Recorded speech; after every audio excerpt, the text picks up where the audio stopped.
이 시간 은혜 나눌 말씀은 로마서 2장입니다. 로마서 2장 12절로부터 16절 말씀, 12절로 16절로 천천히 교독하겠습니다. 무릇 율법 없이 범죄한 자는 또한 율법 없이 망하고, 무릇 율법이 있고 범죄한 자는 율법으로 말미암아 심판을 받으리라. 하나님 앞에서는 율법을 듣는 자가 의인이 아니요 오직 율법을 행하는 자라야 의롭다 하심을 얻으리니, 율법 없는 이방인이 본성으로 율법의 일을 행할 때에는 이 사람은 율법이 없어도 자기가 자기에게 율법이 되나니, 이런 것들은 그 양심이 증거가 되어 그 생각들이 서로 혹은 고발하며 혹은 변명하여 그 마음에 새긴 율법의 행위를 나타내느니라. 곧 나의 복음에 이른 바와 같이 하나님이 예수 그리스도로 말미암아 사람들의 은밀한 것을 심판하는 그날이니라. 아멘. 우리 한번 같이 합니다. 하나님은 의로우시다.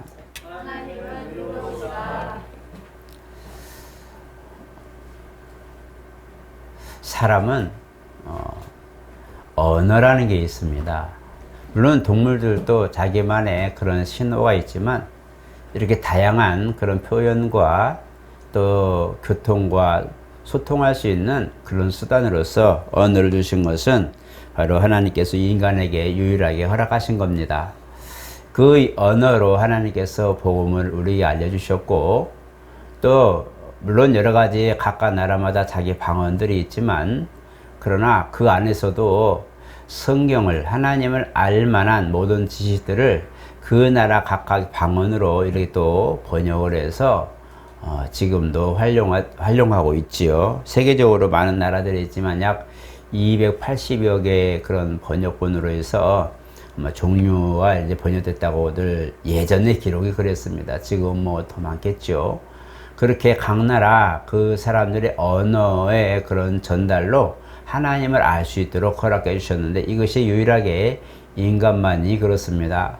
제가 해외 여러 곳을 가보면 우리가 짐승들의 짖는 소리, 우는 소리를 잘 들어보면 똑같습니다. 여러분, 우리나라는 강아지가 뭐라고 짖습니까? 멍멍. 네. 그러면 저기 동남아나 저기 그런 데는 강아지, 거기 사는 강아지는 뭐라고 짖습니까? 예. 번역이 됐네. 예. 그러면 닭을, 제가 우는 소리를 봤는데 우리나라 닭은 뭐라고 울죠? 꼬끼요. 그러면 일본 닭은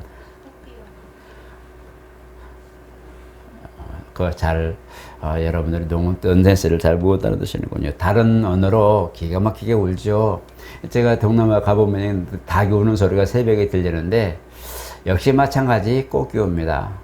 그걸 보면서 닭이나 짐승들은 어느 나라 어느 지역을 가더라도 자기의 그 본연의 소리를 내는데 이제 익숙하지만 변천의 과정은 없습니다. 그런데 사람은 우리가 국경을 넘어서 다른 나라를 가게 되면 언어가 다르죠. 우리가 가장 가까운 일본만 보더라도 일본어도 우리가 잘 모르죠. 우리말을 가지고 일본에 가서 말하면 못 알아듣습니다. 이게 무슨 말이야? 라고 얘기하죠.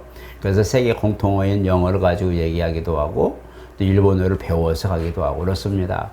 이렇게 인간은 각각 그 모든 사는 환경이나 그 언어의 통일성을 가지고 하나님을 알 수 있게 해주신 거죠.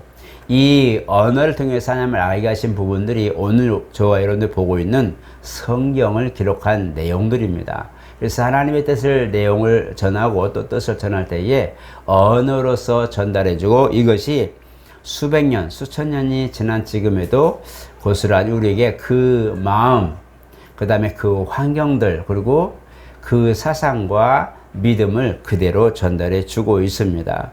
그런데 오늘 본문을 보면서 사도 바울이 이미 2000년 정도의 그런 사람인데, 그 전 사람인데도 이 복음의 내용을 보면서 우리가 그 마음을 전달받는 것이 우리 언어로 이제 기록됐기 때문인데, 이 복음을 보면서 그들은 이미 가지고 있던 율법이라는 것이 있었어요. 우리는 사실 그렇게 율법에 대해서 관여하지 않고 우리가 가지고 있는 헌법과 규칙들 이런 것들을 가지고 이제 사회생활하면서 지켜왔는데 그들은 율법이라고 하는 하나님 중심의 삶에서 하나님이 주신 법을 중심으로 살아왔다는 것을 알게 됩니다. 이것을 중심으로 사도 바울이 그렇게 살아라 라고 얘기한 거죠. 그래서 우리에게는 하나님을 알지 못하고 율법이 없었던 우리에게는 일반적 양심이라고 해서 conscience라고 말하지만 이 일반적 양심은 우리가 사회적으로 우리 생활 속에 내 주변에 있는 사회 법칙과 규율을 따라서 옳고 그름을 판단하는 그런 법을 우리가 일반 양심이라고 말합니다. 그래서 이 일반 양심에 관해서 우리가 가끔 우리가 타인에게 저해되는 일이나 저촉되는 일이나 아니면 피해를 주는 일을 금하고 조심을 하게 되죠. 그래서 우리가 이왕이면 인격적이고 또 존엄스럽고 존경스러운 삶을 살기 위해서 존중해주고 또 배려해주는 이런 모든 것들을 마음에 수련하게 만드는 것이 한편 쪽에 일반 양심 속에 속해 있습니다. 그런데 이스라엘 같은 경우 사도 바울이 말하는 이 부분처럼 이 신앙 양심이라고 하는 부분들은 오직 한 주 하나님을 향한 그런 양심의 표현을 말씀하고 있어요. 그래서 이렇게 우리가 가지고 있는 하나님 없이 그냥 우리가 사회적인 어떤 율례와 규례를 가지고 살았던 우리에게 신앙적으로 하나님을 알고 하나님을 중심으로 살아가는 데 필요한 그런 법들과 법칙들, 규칙들 이런 것들을 지키게 하면서 이것으로 우리가 하나님의 사랑을 받을 수 있다, 하나님께 나아갈 수 있다라고 그렇게 조언을 하고 있는 겁니다. 그래서 이 부분에 대하여 이제 율법이 가미된 것들이 있는데 율법을 통하여 우리가 우리 자신을 성찰하는 부분들 이런 것들을 성경은 신앙 양심이라 말합니다. 그러니까 일반적인 것을 우리가 사회적인 율례와 규례 법도들을 가지고 우리 이웃들과 가족들 또 주변 사람들에게 이제 우리가 피해를 입히지 않냐고 또 우리가 그렇게 어우러져 사는데 필요한 그런 덕목들이 일반 양심이라면 그러나 이 가치관을 떠나서 하나님, 사람의 삶의 어떤 목적과 이기적인 것과 공통적 그런 퍼블릭한 그런 것들을 우리가 떠나서 살고 죽는 내 영혼에 관한 문제를 다루고 있는 이 양심적 부분들은 바로 율법을 통한 것인데 이것이 신앙 양심이라 이렇게 구분하고 있어요. 그래서 우리가 구원받았다라고 말할 때 참 어려운 얘기가 일반적으로도 이 부분에 대하여 하나님 없이도 정말 착하게 살고 이웃에게 해악을 끼치지 않냐고 정말 존경받는 삶을 살아온 이런 사람들 아쉬운 죽음이라 말하죠. 정말 의인이야 정말 법 없이도 살만한 사람이 죽어서 아쉬워라고 말을 하는데 과연 우리가 이 일반 양심으로 본다면 이 사람들은 구원받았다고 말할 수 있겠죠. 일반적인 양심, 일반 양심을 가지고 비유한다면 정말 우리가 그런 사람들은 천국 가기 당연한 거 아닙니까? 이렇게 얘기를 하게 됐죠. 그런데 우리가 하나님을 믿는다고 할 때 이 하나님을 믿고 나서 보니까 하나님이 보는 기준은 우리와 달랐어요. 그러니까 이 법을 보면서 이제 헬라어도 파논이라는 게 있는데 갈대란 뜻이지만 때로는 캐논이라 해서 이제 정도, 이제 어떤 자라고 그러죠. 그런 것이 있는데 가장 중심이 되는 것이 하나님 말씀에 입각해야 되는 것이 있어요. 그래서 하나님께 나가고 영원히 살 수 있는 과정을 나아가는 것은 일반적 양심을 가지고 사는 그 잣대가 아니라 바로 캐는 잣대라고 그러죠. 이것이 아니라 하나님이 허락하신 율례와 법도 안에서 잘을 돼야 된다는 거예요. 그러니까 우리 양심, 우리가 살고 있는 인생, 우리의 삶을 평가할 때에 사람들은 우리 가족들, 우리 친구들이나 친지들은 이웃들은 내 일반 양심을 통해서 어떻게 살았냐라는 것을 가지고 평가해서 좋은 사람이야. 그래서 사람은 죽어서 이름을 남긴다고 하죠. 호랑이는 죽어서 가족을 남기고 이렇게 얘기하지만 하나님의 그런 믿음 안에 구원의 척도에서 보는 과정을 보니까 이건 일반 양심 갖고는 거기에 다다를 수도 없고 알 수도 없고 거기에 우리가 모든 것들을 접목할 수 있는 단서가 아무것도 없어요. 그래서 우리가 살아가는 이런 보편적인 그런 평등 어떤 그런 부분, 우리가 갖고 있는 인류의 삶에서 가치관을 본다면 우리 그 속에 좋은 사람, 안 좋은 사람 다 구분할 수 있지만 이것이 구원과는 상관이 없는 것이라는 거죠. 사람의 살아가는 데 있어서 필요한 부분이라는 것이지. 그래서 우리가 일반 양심 가지고는 하나님을 알 수 없다. 그리고 일반 양심으로는 우리가 하나님 앞에 나아갈 수 있는 단서도 찾을 수 없다. 그래서 이 부분으로 보게 될 때에 이방인들은 하나님을 알만한 그런 지각이 있어요. 종교심이 있어요. 이 부분 양심이 있어서 그 안에 옳고 그름을 판단하고 구분할 수 있는데 이것이 신앙 양심이 가미되지 않는 한은 그들은 하나님 앞에 긍휼을 입을 수 있는 어떤 단서가 없는 거죠. 그래서 이스라엘에게 바로 이렇게 율례와 법도를 주셔서 이 법을 가지고 살아라. 이 법이 오늘 너와 나와의 관계고 이 법을 행하는 사람에게 내가 구원의 아니면 은혜의 아니면 용서의 모든 걸 허락해 주셔서 하나님 법 안에 살 수 있는 사는 길을 허락해 주신 거예요. 그래서 우리가 신앙 양심을 가지고 살아라고 말하는데 이 신앙 양심은 하나님을 의식하고 사는 것이 신앙 양심의 기준입니다. 그래서 이스라엘 사람들은 항상 무엇을 할 때마다 하나님을 의식했어요.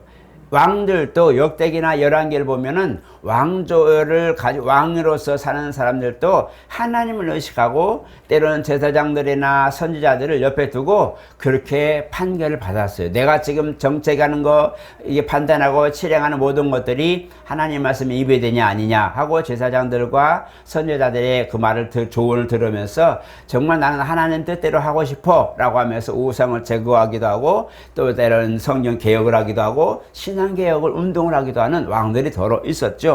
이와 같이 신앙 양심으로서 바라보는 모든 삶을 바라볼 때에 하나님의 양심에 입각하여 하나님을 중심으로 두는 신앙 양심에 입각하여 세상을 보다 보니까 죄가 드러나고 불법이 드러나고 아 이렇게 하면 사는구나는 사는 길이 보이는 거예요. 그런데 우리가 여기서 더 한 가지 보는 것은 바로 그리스도 안에 있는 이 복음이 더 중요합니다. 율법을 포용하고 율법을 완성하신 주님은 이런 신앙 양심을 가지고 우리가 하나님을 바라보고 아 이렇게 하면 사는구나 라고 하는데 이 신앙 양심은 누구를 소개하냐? 메시아를 소개한다고 그랬어요. 예수 곧 그리스도를 소개한다고 말씀하고 있어요. 그래서 신앙 양심을 가지고 사는 사람들은 주여 나를 용서하소서 하고 매일마다 제사장들에게 회개하고 때로는 제물 바치고 용서를 구하는 그런 삶을 살았는데 이 부분에 대하여 주님이 오셔서 그리스도로 오셔서 그 외치는 자 내가 정말 신앙 양심으로 하나님을 알았고 그렇게 살아야 되는 것도 알았고 어떻게 살아야 내가 영원히 산다는 걸 알았는데 도무지 내 힘과 결단으로는 이길 수 없고 힘으로는 도저히 할 수 없기에 누군가를 기다리는데 바로 아브라함에게 약속하신 메시아를 기다려 그분이 오신다면 이 문제를 해결해 주실 거라고는 약속이 있었기 때문에 이 부분을 통하여 우리가 매일매일마다 신앙 양심으로 나를 비추어서 아 이렇게 율법 이렇게 하지 말라고 내가 했네. 주님 용서하시옵소서. 정말 율법에는 우리가 미워하지 말아라 이렇게 했는데 내가 또 미워했네. 주님 용서해 주시옵소서라고 회개하는데 이 신앙 양심으로 회개하는 모든 과정에 결론은 이 메시아라고 하는 거예요. 그리스도라고 하시는 분이란 말이에요. 그가 오시면 우리 모든 문제를 해결해 주실 겁니다. 라는 이 내용이 바로 예수 그리스도를 말미암아 우리에게 허락하신 거예요. 그래서 이 신앙 양심은 누구를 소개하느냐? 바로 메시아, 예수를 소개하는 거예요. 그러면 우리는 복음 안에 있어요. 이미 예수를 믿음으로 일반 양심, 신앙 양심을 떠나서 양심으로부터 자유한 사람들이에요. 내 양심 가지고는 살 수 없어요. 그러나 이 모든 것들이 주 안에 있는 믿음으로 사는 거죠. 이제는 일반 양심, 신앙 양심이 아니라 믿음으로 사는 사람, 그리스도 안에 있는 믿음으로 사는 것이 이것이 복음이기 때문에 이제는 신앙 양심으로 살아야 돼. 일반 양심을 뭐 해야 돼. 어떤 그런 구원과 관련된 이런 걸 소개하는 그런 법 안에 있는 거 아니라 그 법 밖에 있는 그 법, 바로 모든 것을 판단하고 구별하고 있는 그 법 밖에 있기 때문에 그것을 포용하기 때문에 우리가 복음으로 믿음으로 산다고 말하는 거예요. 그래서 로마서 8장에 믿음으로 사는 사람에게는 율법의 그런 모든 정죄가 저촉되지 않는다. 그래서 이 부분에 대하여 우리가 성령의 생명의 법이 죄와 사망의 법, 율법으로부터 해방했다고 말씀하고 있어요. 오늘 저와 여러분은 사실은 신앙 양심, 일반 양심 이 두 가지 양심에 찬발에 걸쳐서 사는 모든 것들에 대하여 자유한 사람들이에요. 그래서 우리는 이 양심의 법으로 산다면 나는 사실 살 수가 없어요.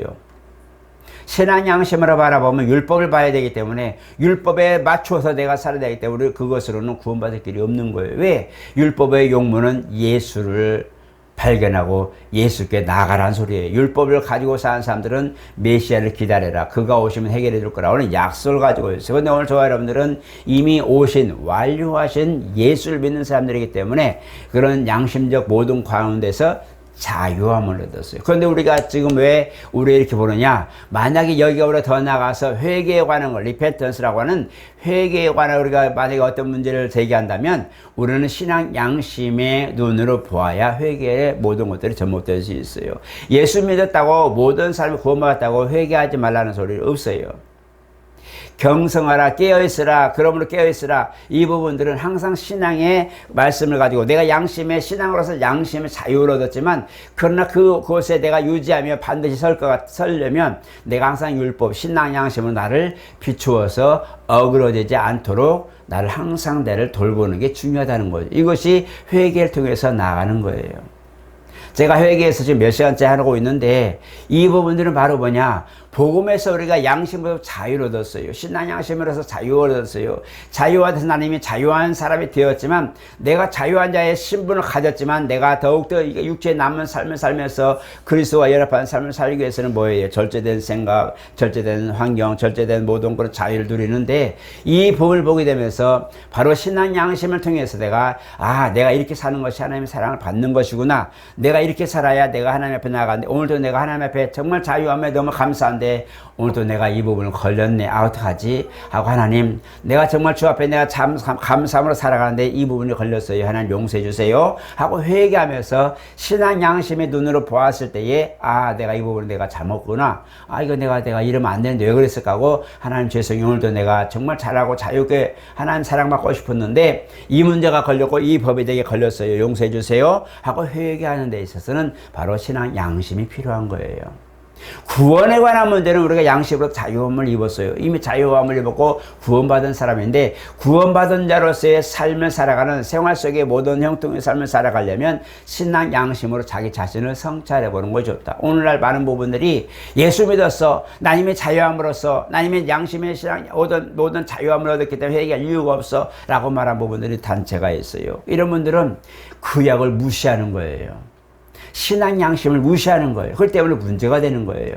구원이 있다 없다 말할 수는 없겠지만 그러나 그건 하나님께서 한 것이기 때문에 그러나 중요한 것은 믿음을 가진 이들이 왜 그 부분을 돌아보라고 말하는 것은 돌아보는 것은 내가 신앙 양심으로 율법을 바라보면서 이 부분을 내가 거쳤구나. 하나님 내가 주님 앞에 형통을 받고 사랑받는데 모든 과정을 가졌는데 이것이 걸렸어요 하고 회개가 다시 지워지고 지우개를 연필로 쓴 것을 지우는 것처럼 지워주세요. 하나님 용서해 주세요. 하나님 죄송해요. 라고 회개하면서 지워가면서 내 삶의 거룩함과 성결함을 유지하는 것인데 이 부분이 우리가 필요한 것인데 어떤 이들은 한번 내가 회개하고 내가 구원받았고 중생이고 거듭났다면 난 더 이상 회개할 이유가 없는 거야. 율법 나하고 상관이 없어 하는 분들이 있단 말이에요. 오늘날도 많은 그런 어떤 분들은 신앙만 가지고 말씀을 강론하고 신앙만 강조해요. 이미 예수님이 왔기 때문에 율법은 필요 없다고 얘기하죠. 그런데 제가 보면서 느낀 게 뭐냐면 여러분 오늘 여러분 누구의 자녀죠. 오늘 저 여러분은 누군가의 자녀입니다. 어른이든 아이든 영아이든 상관없이 누군가의 나를 혈육의 선물을 주신 부모가 있단 말이에요. 여러분들이 혹시 20살 넘었고 30살 되면서 장년이 되고 가정을 이루고 자녀를 낳아서 부모가 됐어요. 그럼 여러분 부모가 됐으면 이제 부모 필요 없죠. 그죠? 필요가 없잖아요. 내가 이제 부모가 되어서 내가 자녀도 낳아서 나의 부모가 살아계셔 노년이 되고 연로하시고 허리 구부정하고 주름 많이 들고 그렇게 힘이 없이 그렇게 사는 부모란데 이 부모에 대하여 우리가 당신은 이제는 내 부모가 아니야. 왜? 내가 이제는 내가 자유할 수 있고 내가 이제는 내가 내 마음대로 살 수 있는 영역을 가졌고 나도 가정이 있고 자녀가 있고 나도 한 가정의 조상이 됐기 때문에 부모님은 이제 필요 없어 라고 버립니까? 그러진 않죠. 왜 그럴까요? 그는 나를 혈육을 낳아주시고 선물로 인생이라고 하는 삶이라고 하는 선물을 허락하였기 때문에 평생을 잊지 못하고 그가 마지막 그 흙으로 돌아가기까지 또 장래에 마무리하여 흙으로 돌아가기까지 자손들이 그 은혜를 잊지 않고 끝까지 마무리해주고 환송하면서 마지막 남은 육체 정말 주님이 때려 쓰고 남은 마지막 껍데기 같은 육체가 소멸되기 모든 과정에 땅에 이제 모든 걸 소멸되게 가지고 환원시켜주는 과정까지 자손들이 해주는 것은 뭐냐? 바로 부모를 인정하기 때문에 그래요. 적어도 우리 부모들이 내게 뭘 해줬어 안 해줬어가 아니라 그게 문제가 아니라 나를 이 땅에 선물로 준 생명을 선물로 준 그 은혜에 고마워서 끝까지 믿음에 그가 나를 유익을 줘서 모든 걸 좋은 것만 줘서 유산을 크게 물려줬어 이게 문제가 아니라 많은 것들이 어려웠지라도 나를 이 땅에 낳게 해주고 존재하게 해준 그 원인이 바로 그분이라는 걸 알기 때문에 끝까지 배려해 주는 것은 이것이 자녀된 도리라는 거죠.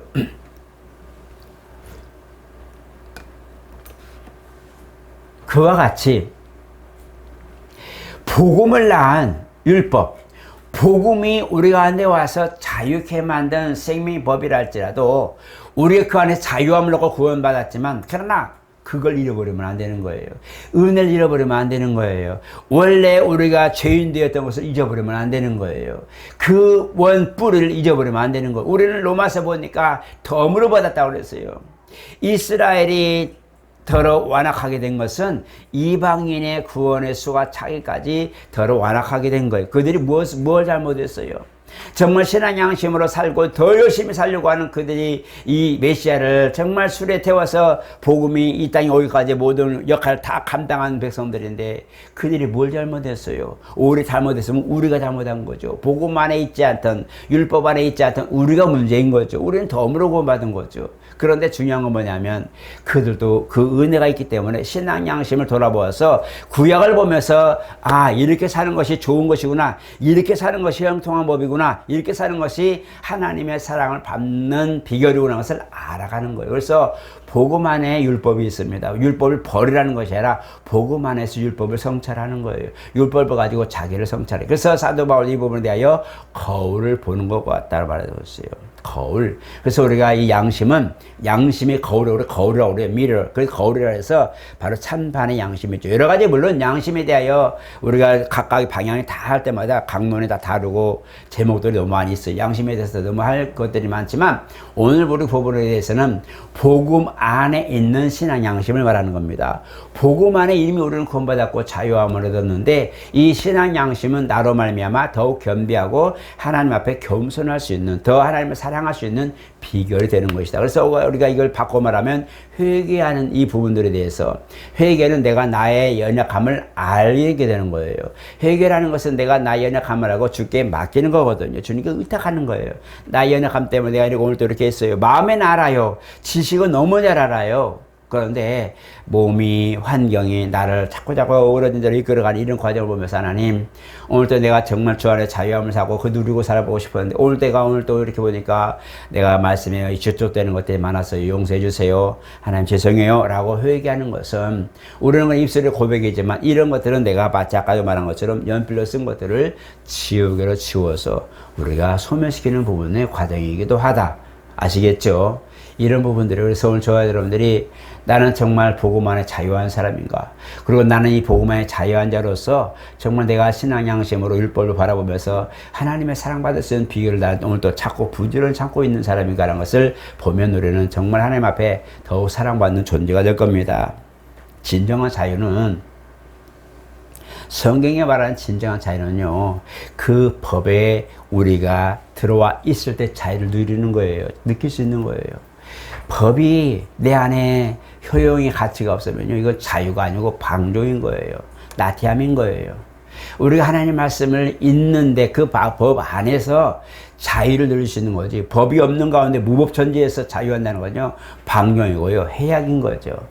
우리가 잘 이해하셔야 돼요. 나라 법도 마찬가지 우리가 어떤 단체나 어떤 그런 거 있을 때는 반드시 거기에 규칙이 있고 회칙이 있고요. 교리가 있어요. 이런 부분들은 뭐냐면 적어도 우리가 이런 소속감 공동체로 살 때는 우리 이렇게 규율을 정해서 이렇게 하기로 하자. 이렇게 해서 만드는 것이 회칙이고 규칙이고 교리예요. 이런 부분들은 이것은 뭐냐면 사람과 사람 사이에 살아가는 데 있어서 서로 저쪽되는 일은 하지 말자. 서로 이렇게 법을 모아서 우리 그럼 이건 이렇게 하자고 규례를 만들어서 우리 이렇게 안에 이 태도 안에 살자고 하는 것이 규례란 말이에요.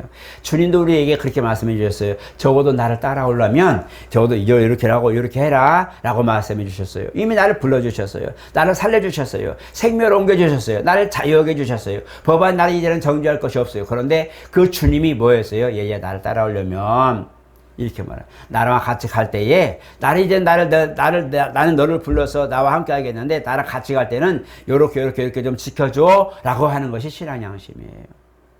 주님이 잡히시기 전에 이제 제자들이 피곤해 자고 있는데 주님이 기도하고 마무리하고 오니까 로마 군문들과 가룟 유다가 유대 대제자들을 몰게 끌고 왔어요.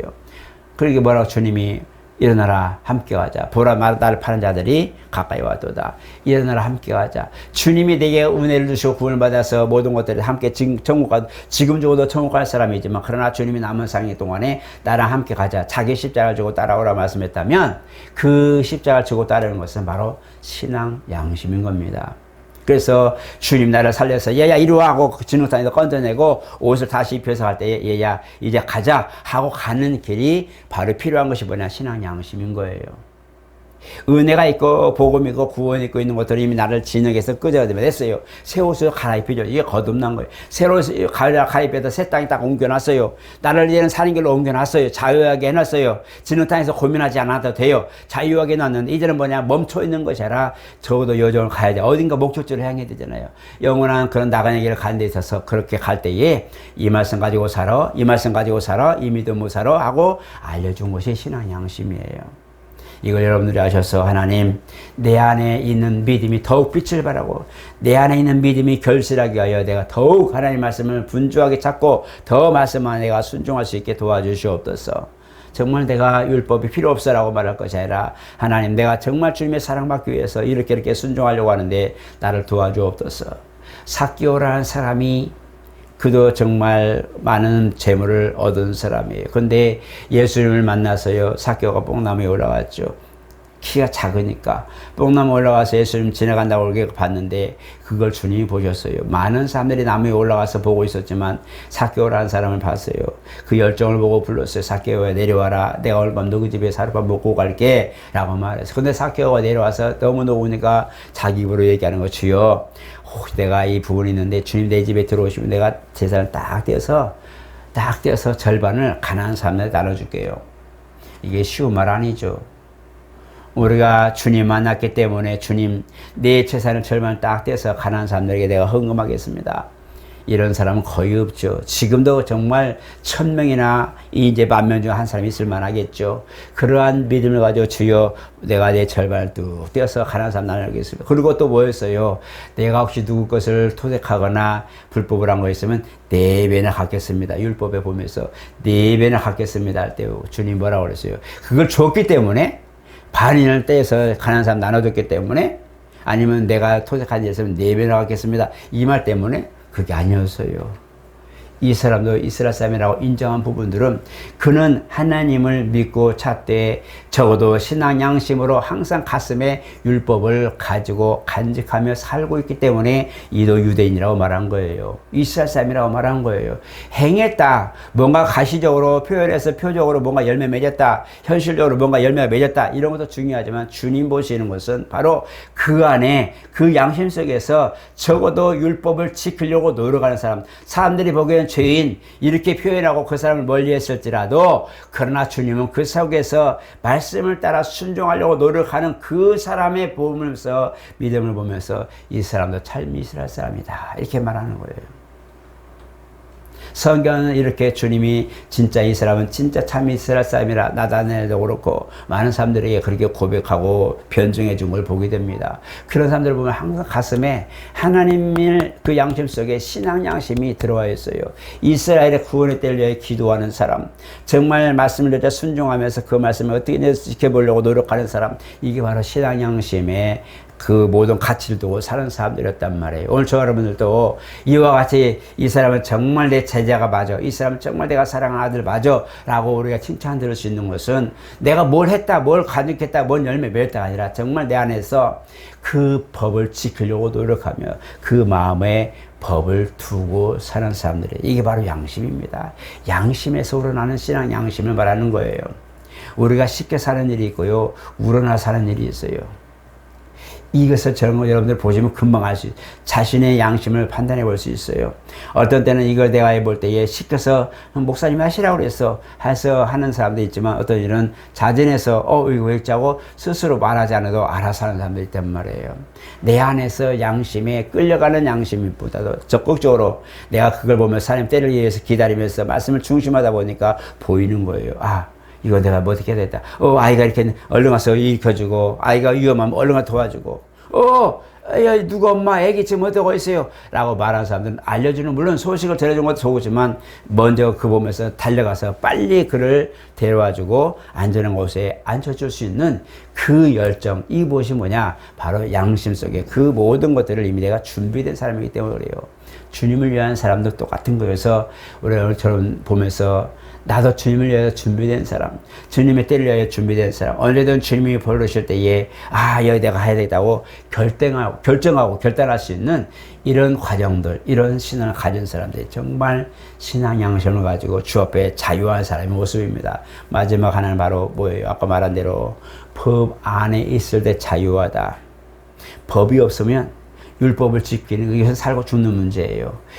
주님이 가지고 있는 믿음이 내 안에 그런 효력이 없다면 율법 신앙과 양심을 가지고 볼더라도 이것은 살고 죽는 문제예요. 그러나 법 안에 이미 생명의 성령의 법의 모든 죄와 사명에서 자유한 사람에게는 이 신앙 양심이 나를 사랑하고 나를 채찍질하고 더 주님 앞에 나아갈 수 있는 단서가 돼요. 전혀 다른 거예요. 여러분들은 신앙 양심에서 바로 복음 안에, 믿음 안에서 그리스도 안에 자유하고 그 자유한 법 안에서 신앙 양심을 지키며 순종하며 사시기를 예수 이름으로 축복합니다. 거룩하신 하나님 감사합니다. 정말 우리는 하나님 은혜 가운데 산다 하지만 우리가 이스라엘 사람들이 살았던 고난과 죄와 두려움과 현볼 속에 지켜야만 했던 신앙 양심을 보게 됩니다.